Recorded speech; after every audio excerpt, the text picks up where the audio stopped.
The relation between apparent and real depth. Due to the refraction phenomena, जब हम कभी rare medium से denser medium की बात करते हैं तो हमारे लिए जो डेंसर मीडियम का बॉटम सरफेस होता है वो कुछ उठा हुआ दिखाई देता है. For example if we talk about swimming pool, अगर हम किसी स्विमिंग पूल या किसी तालाब की बात करें तो जो उसका अगर हम ऊपर से देखते हैं तो उसकी जो नीचे की बॉटम तली होती है, सरफेस होती है, वो हमें लगती है कि कम डेप्थ पर है, कम हाइट पर है, जबकि वो एक्चुअल और गहरी होती है.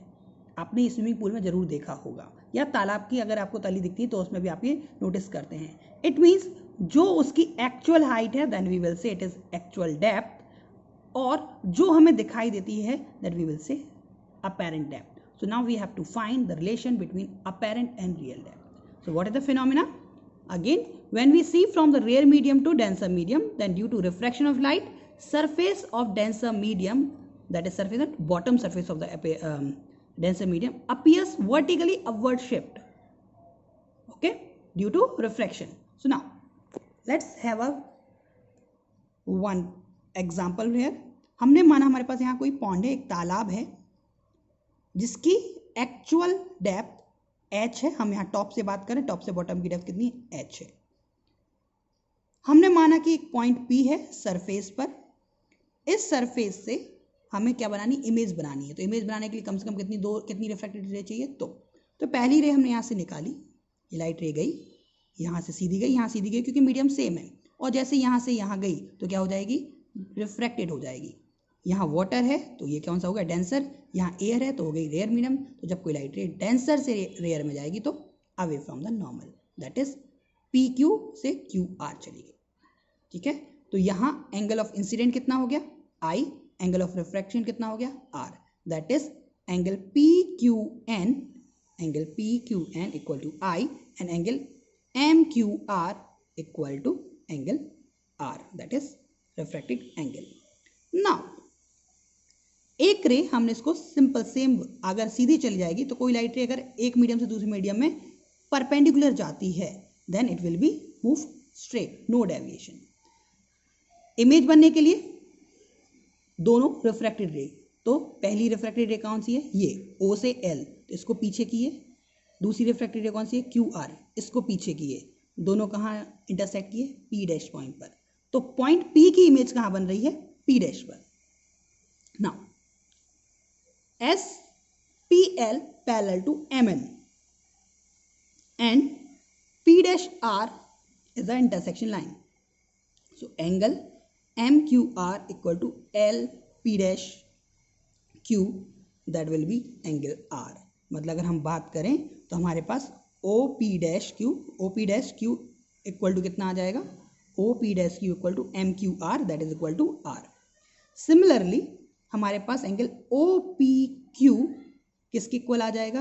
एंगल PQN के. अगेन पैरेलल रे हैं, इंटरसेक्शन लाइन है, अल्टरनेटिव इंटीरियर एंगल लगाएंगे तो क्या आ जाएगा? Angle OPQ equal to angle PQN equal to I. मतलब कि ये I हो गया, ये I हो गया, ये R हो गया, ये R हो गया. That we have gone through it. Now तो हमारे पास पॉइंट P डैश तक आ गया, तो मतलब एक्चुअल हाइट हमारी कितनी है? H, लेकिन ऑब्जेक्ट अपेरेंट हाइट कितनी है? H dash. तो हमें रिलेशन निकालना है H में और H डैश में. Now the refractive index of second medium, पहला मीडियम वाटर है, सेकंड मीडियम एयर है. तो refractive index of second medium with respect to water is equal to sine I upon sine R. Now we can just reverse it. We know that W mu A is equal to 1 upon A mu W. So we can say refractive index of water equal to 1 upon refractive index of water equal to sin I upon sin R. Or we can say A mu W equal to sin R upon sin I. We can also do this thing. A mu W is equal to sin R upon sin I. Now let's see in triangle OP dash Q. In triangle OP dash Q and in triangle OPQ. अगर हम OPQ की बात करें तो OPQ में sign theta क्या आएगा? Sine I equal to perpendicular, perpendicular कितना हो गया? OQ upon hypotenuse, that is PQ, that is sine I equal to OQ upon QP, OQ upon PQ. Same to same अगर हम ट्राइंगल OP डैश Q की बात करें, OP dash Q की बात करें तो साइन आर इक्वल टू आएगा perpendicular upon P dash Q, that is O Q upon P dash Q. Now हम वैल्यू रख दें यहाँ, तो क्या आ जाएगी, साइन आर की वैल्यू क्या है, O Q upon Q P dash, and sine i की वैल्यू क्या है, O Q upon Q P. O Q से ओ क्यू कैंसिल, तो 1 upon Q P dash upon 1 upon Q P, या Q P ऊपर चला जाएगा तो ए म्यू डब्ल्यू कितना आ गया, P Q upon P dash Q, या Q P upon Q P dash.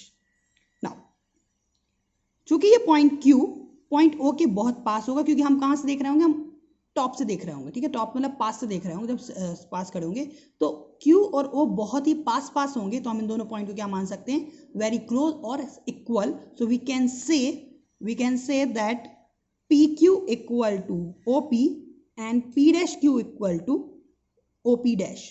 That means this distance is equal to this one and this distance equal to this one. So we will have now the formula A mu W is equal to OP upon OP dash. Now the value of OP equal to actual height and OP dash equal to H dash. So we will have A mu W is equal to H upon H dash. That is the final relation between actual depth and apparent depth. That means refractive index is equal to H upon H dash. Okay. So the formula is refractive index equal to actual depth upon apparent depth, mu equal to h upon h dash.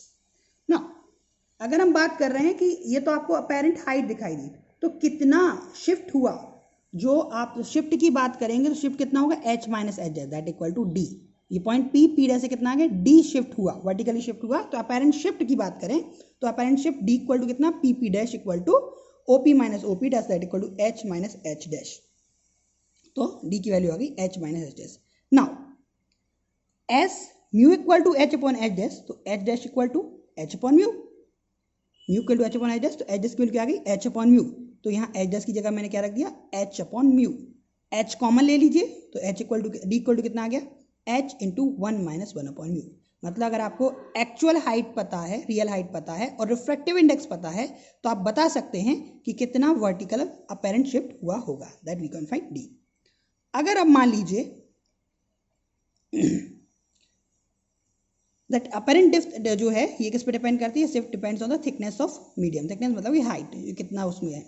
Now अगर मान लीजिए ऐसे कई medium हो जिसकी thickness कितनी हो, H1 H2 H3 and उनके मीडियम की रिफ्रैक्टिव इंडेक्स कितनी हो, μ1 μ2 μ3, तो उसकी टोटल जो अपैरेंट शिफ्ट होगा वो कितना होगा, H1 into 1 minus 1 upon μ1 plus H2 into 1 minus 1 upon μ2 plus H3 and so on. इसमें स्पेशल केस भी है, अगर हम रेयर से डेंसर देख रहे थे तो हमें क्या दिखाई दे रहा था, ऑब्जेक्ट अपैरेंट शिफ्ट दिख रहा था, ऊपर दिख रहा था, मतलब कि इधर से हमें क्या दिख रहा था, पास दिख रहा था, जितनी दूर है उससे कम दूर दिख रहा था, पास दिख रहा था। लेकिन अगर हम इसको उल्टा करें, दैट मीन्स अगर we see the object denser medium to rare medium, then object appears much far than actually they are. For example, when the birds are flying in the sky and we saw them, so when हम उनको देखते हैं तो denser से rare medium में देखते हैं, तो हमें जो बर्ड्स होते हैं वो जितनी दूर पर हमें दिखाई देते हैं उससे पास वो एक्चुअली उड़ते हैं, बट हमें उनसे वो दूर दिखाई देते हैं। Okay, so that was the relation between apparent and real depth.